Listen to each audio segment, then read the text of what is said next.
नमस्कार सर्वांना, श्री स्वामी समर्थ. आमच्या पीयू क्रिएशनमध्ये तुमचं मनापासून स्वागत आहे. तर आपण बघूया व्हिडिओमध्ये दर महिन्याला येणाऱ्या पौर्णिमेचं महत्त्व आणि ती पूजा कधी केली जाते आणि का केली जाते. तर व्हिडिओ शेवटपर्यंत नक्की बघा. दर महिन्याला येणारी पौर्णिमा ही अत्यंत ऊर्जेने भरलेली असते आणि शुभ मानली जाते. अनेक घरामध्ये या दिवशी भगवान सत्यनारायणाची पूजा केली जाते. पण ही पूजा दर महिन्याला का करावी आणि ती केल्याने आपल्या आयुष्यात काय बदल होतात आणि घरात सुख समृद्धी येण्यासाठी पौर्णिमेला उंबरठा पूजन कसे करावे, आपण सर्व माहिती ह्या व्हिडिओमधनं बघणार आहोत. तर सत्यनारायण पूजा का करावी आणि काय फायदा होतो, तर नकारात्मकता दूर होते. म्हणजेच पौर्णिमेच्या दिवशी चंद्राची ऊर्जा पूर्ण असते. या दिवशी सत्यनारायणाची कथा वाचल्याने किंवा ऐकल्याने घरातील वास्तुदोष आणि नकारात्मक ऊर्जा पूर्णपणे नष्ट होत असते आणि आर्थिक समृद्धी म्हणजेच लक्ष्मी प्राप्तीसाठी भगवान सत्यनारायण हे विष्णूचे रूप आहेत आणि पौर्णिमा ही देवी लक्ष्मीला अत्यंत प्रिय आहे. म्हणून या दिवशी पूजा केल्याने घरात पैशाची चणचण भासत नाही, व्यवसायात प्रगती होत असते आणि आपल्याला स्वतः मानसिक शांतता आणि आरोग्य लाभत असते. तर घरात होणारे वादविवाद थांबतात, कुटुंबातील सदस्यांचे आरोग्य चांगले होते आणि मनाला प्रचंड शांतता मिळत असते. संकटातूनही मुक्ती होत असते. म्हणूनच सत्यनारायणचं व्रत हे केलं जातं. तर अत्यंत महत्त्वाचं म्हणजेच उंबरठा पूजन ही या दिवशी करावं. तर पौर्णिमेच्या दिवशी सत्यनारायण पूजेसोबतच आपल्या घराच्या मुख्य प्रवेशद्वाराचे उंबरठ्याचे पूजन करणे हे अत्यंत आवश्यक आहे. उंबरठा हा लक्ष्मीचा प्रवेश मार्ग मानला जातो. म्हणूनच सकाळी मुख्य दरवाजाला झाडून घ्यावा आणि उंबरठा पाण्याने स्वच्छ पुसून घ्यावा.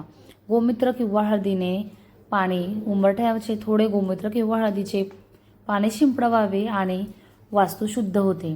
तर हळदीचे लेपन हे उंबरठ्याला दोन्ही बोटांनी हळद कुंकू लावावे किंवा उंबरठ्यावर हळदीचे लेपनही केले जाते.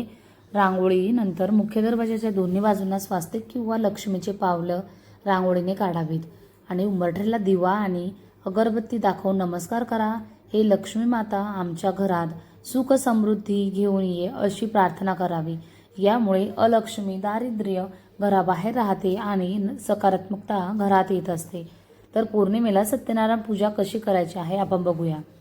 तर आता दर महिन्याला घरात करायची अगदी सोपी पूजा. तर ती कशी करायची, ही पूजा तुम्ही सकाळी करू शकतात किंवा संध्याकाळी प्रदोष काळात करावी. पण प्रदोष काळातच सत्यनारायण पूजन केले जातं. तर पूर्व किंवा पश्चिम उत्तर दिशेला तोंड करून चौरंग किंवा पाटावर पिवळे लाल वस्त्र अंथरावावे. त्यावरती तांदळाची रास ठेवून भगवान सत्यनारायणाची मूर्ती किंवा आपल्याला बाळकृष्ण ठेवायचा असतो. सत्यनारायणचा फोटो पाठीमागे ठेवायचा आहे आणि तांदळात आपल्याला बाळकृष्ण ठेवायचा आहे. तर कलश स्थापना करायची आहे. एका तांब्यामध्ये पाणी, नाणे, सुपारी, अक्षदा टाकून त्यावर आंब्याची पाने किंवा नारळ नाही ठेवायचा आहे. त्याच्यावरती आपल्याला बाळकृष्ण वाटीमध्ये ठेवायचा असतो.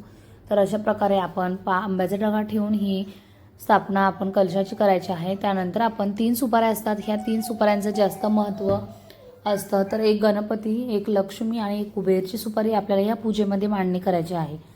तर आपण कोजागिरीला ज्या सुपाऱ्या मांडतो त्या सुपाऱ्या आपल्याला कोजागिरीनंतरच्या पौर्णिमेपासून या पौर्णिमेमध्ये आपण त्या सुपाऱ्या मांडत असतो.